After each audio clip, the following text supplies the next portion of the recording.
দর্শক আসসালামু আলাইকুম, আমি শহীদুল ইসলাম সজল আমার ক্রিকটক চ্যানেলের পক্ষ থেকে সবাইকে স্বাগত জানাচ্ছি। যে যেখান থেকে আমার এই ভিডিওটা দেখতেছেন সবাইকে আন্তরিক শুভেচ্ছা এবং অভিনন্দন। আগামীকাল সকাল 7টায় বাংলাদেশ সময়ে কোপা আমেরিকার কোয়ার্টার ফাইনাল খেলতে নামতেছে টিম ব্রাজিল। কার বিপক্ষে? টিম উরুগুয়ের বিপক্ষে। এইবারের কোপা আমেরিকায় ব্রাজিলের জন্য সবচাইতে কঠিন ম্যাচ হবে এইটাই। কোপা আমেরিকার চলতি আসরে দুরন্ত এক দল হচ্ছে উরুগুয়ে। গ্রুপ পর্বের 3টা ম্যাচে তারা আসলে কাউকে কোনো পাত্তাই দেয়নি। গ্রুপ পর্বের 3 ম্যাচে তারা মোট গোল করেছে হচ্ছে 9টা। তার মধ্যে তারা গোল করেছে পানামার এগেনস্টে 3টা, বলিভিয়ার জালে জড়িয়েছে 5 গোল এবং অন্য এক টিমের বিপক্ষে দিয়েছে 1 গোল। তবে উরুগুয়ের বিপক্ষে মুখোমুখি হবার জন্য খুব বেশি ভাবার কথা না ব্রাজিলের।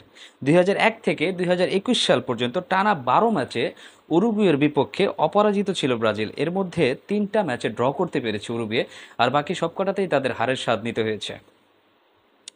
তবে 2023 সালের অক্টোবরে বিশ্বকাপের বাছাই পর্বের যে ম্যাচটা ছিল দর্শক, সেই ম্যাচটাতে সেলেসাওরা আসলে বাছাই পর্বে 2-0 গোলে হেরে যায় উরুগুয়ের কাছে, আর সেখান থেকে আসলে তাদের সুনির্দশাটা শুরু হয়েছে।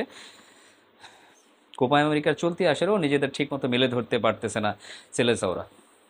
তবে যাই হোক, যেহেতু টিমটা আসলে ব্রাজিল, আগামীকালকে সকালের 7টার মোকাবেলায় আসলে বোঝা যাবে কে কত বেশি শক্তিশালী আর কে কত বেশি দুর্বল।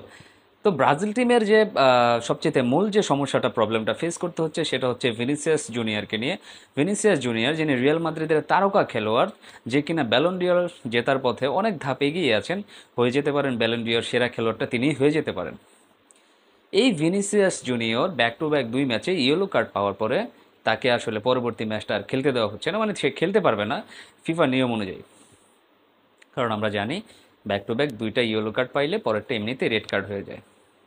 তার জন্য উরুগুয়ের বিপক্ষে যে মোস্ট ইম্পর্টেন্ট যে ম্যাচটা আছে কোপা আমেরিকা কোয়ার্টার ফাইনাল ব্রাজিলের, সেই ম্যাচটাতে আসলে ভিনিসিয়াস জুনিয়র খেলতে পারতেছে না। কিন্তু আসলে এই সমস্ত জিনিস নিয়েও ব্রাজিল টিমের অত কিছু ভাবার সময় আছে কি? ব্রাজিল টিমে এখনও রদ্রিগোর মতো প্লেয়ার আছেন, এখনও রাফিনার মতো প্লেয়ার আছেন, এখনও লুকাস পাকুয়েতার মতো প্লেয়ার আছেন।